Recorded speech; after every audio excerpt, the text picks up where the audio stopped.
ఏదో ఒక కోణంలో వెళ్ళిపోయింది. ఇవాళ కొంతమంది డప్పు కొడుతున్నారు, నెక్స్ట్ బీజేపీ గవర్నమెంట్ పక్కా. ఎట్లా పక్కా వస్తుంది భయ్? చూపెట్టండి. మీరు ఈ విధంగా ప్రతి ఒక్క కాన్స్టిట్యూన్సీలో నా మనిషి నా జిల్లాలో నా మనిషి అంటే బీజేపీ గవర్నమెంట్ వస్తుందా?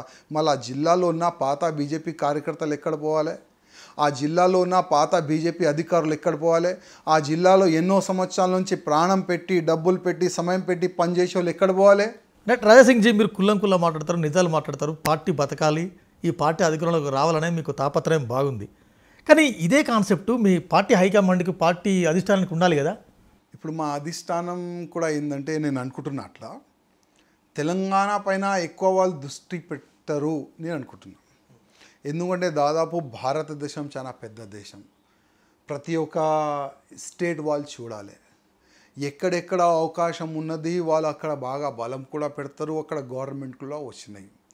కానీ మా తెలంగాణలో ఏంటంటే, ఇక్కడ కొంతమంది ఉన్నారు పెద్ద బాబులు, మా నాన్న పార్టీ, మా అయ్య పార్టీ అనేవాళ్ళు మా పార్టీలో ఉన్నారు. వాళ్ళు కేంద్రం పెద్దోళ్ళకి ఏది చెప్తే అదే మా కేంద్ర అధికారులు కొంతమంది నమ్ముకుంటారు.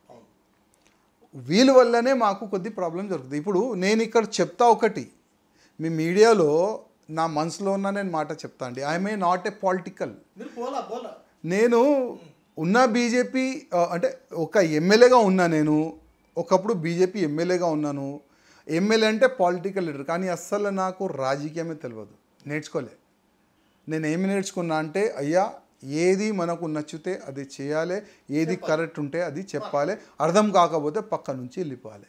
ఇదే నాకు అర్థమవుతుంది. ఇప్పుడు నా కాన్స్టిట్యూన్సీలో ఒక చాలా మంది పెద్ద పెద్ద ఆశలు తీసుకొని నా దగ్గర వస్తారు. నేను ఒకటే చెప్తా, భయ్యా ఈ వర్క్ నాతో అవుతుంది, ఈ వర్క్ నాతో కాదు.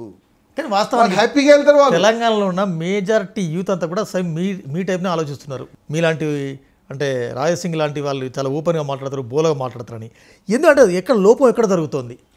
ఇప్పుడు నేను చెప్పినా మీకు, కొంతమంది వల్ల నష్టం జరుగుతుంది. నేను పేరు నేను చెప్పలేను, ఎందుకంటే ఇప్పటికే నా పైన ఎట్లా కూర్చున్నారు వాళ్ళు. అవకాశం దొరికితే ఏదో చేయాలి అట్లాంటి ఒక కుట్ర చేసి కూర్చున్నారు. అవకాశం దొరికింది, కేంద్రం పోయి చెవు కొరికి నా రాజీనామాని యాక్సెప్ట్ చేపిస్తున్నారు. ఒక మూమెంట్ తీసుకొని వచ్చారు, రాజాసింగ్ ఎక్కడ ఆయన కోపం అవుతాడు, ఆయనకి అదే చేయాలి, ఆయన కోపం అవుతాడు, ఏదో ఒక స్టెప్ తీసుకుంటారు. వాళ్ళకి తెలుసు నేను ఎక్కడ కోపం అవుతుంది. ఒక్కసారి మనం ఫస్ట్ నుంచి మనం ఇన్ డీటెయిల్గా వద్దాము. నేను కొత్త అధ్యక్షుడు వచ్చేంత వరకు నేను మాట్లాడాను, మీడియాకి రానని అనేక సందర్భాలు చెప్పినారు. మీరు నాకే చెప్పినారు. నేను ఇప్పట్లో మాట్లాడ సాబ్, కొత్త బీజేపీ చీఫ్, కొత్త ప్రెసిడెంట్ అయ్యేంత వరకు ఐ డోంట్ వాంట్ కామెంట్ అన్నారు. మీరు నామినేషన్ రోజు ఏం జరిగింది, ఎందుకు రాజీనామా చేసినారు?